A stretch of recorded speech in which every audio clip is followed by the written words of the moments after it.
Hi, I'm Dr. Joanne Hoffman, one of the pediatricians at South Lake Pediatrics. At South Lake Pediatrics, we take child development seriously and are always looking for new strategies to help children grow. The Parent Education Program is continuing today with a dynamic talk by Dr. Katie Holter, a mental health specialist here in the Twin Cities. She considers herself a therapist with a coaching approach as she enjoys supporting clients as they come to know and trust themselves better. Katie also loves being outdoors and creating art. I hope you all gain some new insights here. Supporting your child and their big and small emotions is the title of the presentation. Welcome, Dr. Holter. Thank you, Dr. Jecka and South Lake Pediatrics, for the opportunity to nerd out on one of my favorite things, emotions. One of my first memories was around the age of 5. My sister and I were staying with my grandparents while my parents were out of town. All I remember is my sister and I cuddled together in the basement bedroom closet, both with our teddy bears, when my grandmother opened the closet door. We were both crying. What surprised me most about this memory is that we both had learned at such a young age that crying was not allowed in their home, hence our hiding in the closet. Now, no one sat us down and informed us of this rule. Rather, we had both experienced the cold and uninterested responses of my grandfather when such emotions were expressed in his presence. As I look back on this experience, it makes sense why my sister and I were crying. We missed our parents and were feeling homesick, a normal and very common emotional experience, especially for a child. Now, these myths are not just specific to my grandparents' house, rather exist in our communities and homes. Emotions have been grouped as good or bad. We believe it's a sign of weakness for men to cry, and we buy into the myth of toxic positivity. As we think about how to support our children, it is important to remember that there are no bad emotions, that all emotions serve a purpose, and that if we are to give our children consequences, that we tie the consequence to the unskillful behavior or expression of emotion and not to the emotion themselves. Now, when I like to think of the function of emotions, I like to imagine that emotions are like alarms in a house. And in a house, our alarms include a smoke detector, a security alarm, a carbon monoxide detector. All of the alarms have loud, high-pitched noises associated with them, and each sounds slightly different to help us differentiate which threat the alarm is warning us of. So let's imagine the fire alarm went off. What's the first thing you would do? Some of you might think, grab your children, pets, personal belongings, and run out of the house calling 911. But did you think to go check to see if there was actually a fire?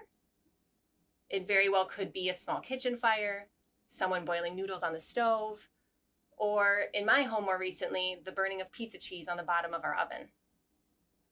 The alarm was signaling to us the possibility of a threat in our environment, not that there was an actual threat. And the same is true for emotions.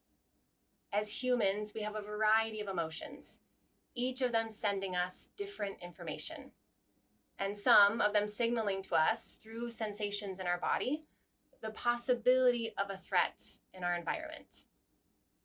So for example, our emotion of fear can feel like an increased heart rate, breathlessness, and a choking sensation in our throat. Or for some of us, we may confuse that feeling in our throat with one that's signaling us that we're about to get sick or vomit.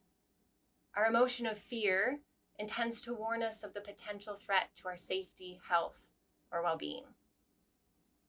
Our emotion of anger can lead us to experience our muscles tightening. Maybe our jaw begins to clench, and our body may begin to feel hot. This emotion signals to us goals may be being blocked, or we're being attacked verbally or physically. Sadness is often recognized as a painful or hollow feeling in our chest or gut. We may notice feeling tired, lethargic, and withdrawn. And this emotion signals to us we may have experienced a loss or something is not as we hoped or expected. Guilt can be experienced in our bodies as a jitteriness, or our face may become red or hot, signaling to us our behavior violates our values and morals. And shame, an especially painful emotion, can feel like pain in the pit of our stomach, a sense of dread, and an urge to shrink away or disappear.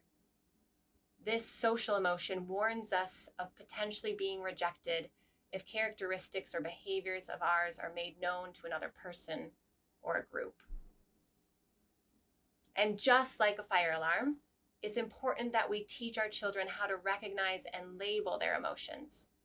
Not only understand the threat emotions might be warning them of, but learning how to go check.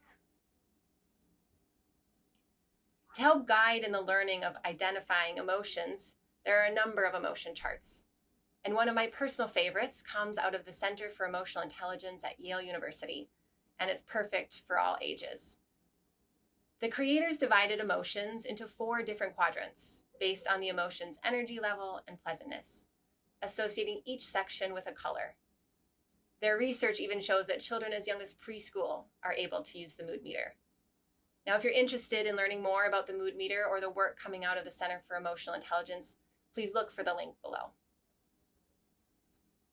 Now, many of you might be looking at this mood meter right now and be asking yourself, how do I get my child in the yellow and green sections more often? And this is when I want to gently remind you of what we talked about earlier, that there are no bad emotions. Emotions, while part nature, are also heavily influenced by the culture we live in. And our culture has adopted a myth of toxic positivity. This belief that the opposite of unpleasant emotions are pleasant emotions.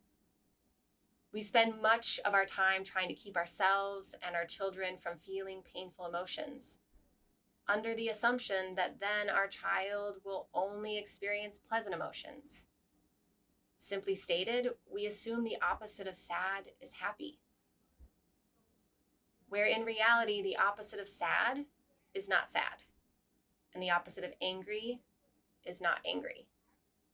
As adults and as children, we are capable of experiencing a number of emotions at the same time or in quick succession of one another, which can make recognizing and labeling emotions at times a bit more challenging. And so, contrary to these cultural beliefs, emotion regulation is not the avoidance of emotions, over controlling our emotions, only feeling pleasant emotions, or not feeling unpleasant emotions. Rather, emotion regulation is learning how to simply allow ourselves and our children to feel emotions, all of them, the pleasant and the unpleasant. And for a lot of us, this is challenging, as it's hard to watch our children struggle and feel emotional pain. And so unintentionally, this can lead many of us to minimize, judge, and invalidate the emotions our children are experiencing. Some common examples of invalidation can include calling our child sensitive or ordering them to feel something different, like stop being angry. We might quickly minimize their experience by trying to make a comparison to someone who has it worse. A well-known example, don't complain about the food on your plate because there are children starving. Or in efforts to help change their emotions, we may quickly jump into offering problem-solving solutions. And while most often this unintentional invalidation is in efforts to help reduce their emotional pain, what we don't recognize is that it often adds additional hurt. We can all think of a time when we were experiencing an emotion and it was met with minimization, judgment, or problem solving. Do you remember how that felt? And now think of a time when expressing an emotion was met with a warm, supportive, validating response. How did that feel? One of the first places to start when our children are struggling or feeling big or small emotions is to start with the powerful tool of validation. It can be as simple as filling in the blanks. It makes sense you feel sad when your favorite toy broke. It makes sense you feel frustrated when your sister borrowed your iPhone charger without asking. And it makes sense you feel proud after scoring that hockey goal. It is then after we've acknowledged and sat with our child as they've expressed and experienced an emotion that we can then follow up with some additional coping skills or problem-solving solutions, or at times discuss behavioral consequences. While it may be challenging at times to think that labeling emotions is considered an emotion regulation skill, again, think back to a time when your emotional experience was met with a warm, supportive, validating response. I don't know about you, but I know that my 5-year-old self would have felt especially comforted and soothed if my grandfather would have scooped me up in his arms and said, "It makes sense you miss your mom and dad. It's okay to cry." For our children to be able to learn how to manage and regulate their emotions, they must first come to learn that those emotions are normal. If they feel like they are the only one feeling that emotion, or the experience of that emotion is abnormal, they might come to believe that they are helpless to it, and emotions are therefore out of their control. And so the power of validation not only supports the emotional health and well-being of our children, as it helps them learn that emotions, the pleasant and the unpleasant, are a part of the human experience, but it provides an opportunity for you to come to know your child more deeply. Now, if you notice your child's emotional experience is getting in the way of their daily functioning, or as a parent, it is raising concerns, please don't hesitate to reach out to a local crisis line, contact a local mental health provider, or go to the link below and connect with one of the wonderful providers here at South Lake Pediatrics. You, your child, and your families do not have to navigate this alone.